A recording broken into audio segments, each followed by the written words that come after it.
mga kabudol, so gusto ko na ngang i-career ang pagla-live selling. Kaya napa-check out na ako dito sa mini electric turntable. And ang cute pala nito, maximum load niya is 4 kilograms and yung size niya is 120mm by 38mm. Pwede mo siyang lagyan ng battery na 3 AAA batteries or isaksak sa USB power supply.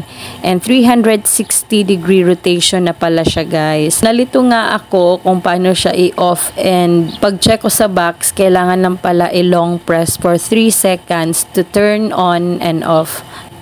Yan, so basa-basa din pag may time, sis. So, trinay ko na siya.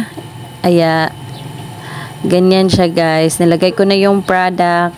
And yan, gumagana naman siya, in fairness. Yan, ready na mag-live selling. Anyways, lalagay ko na lang sa yellow basket and baka bet nyo at tayo na maghanap buhay sa pagla-live selling. Buyers!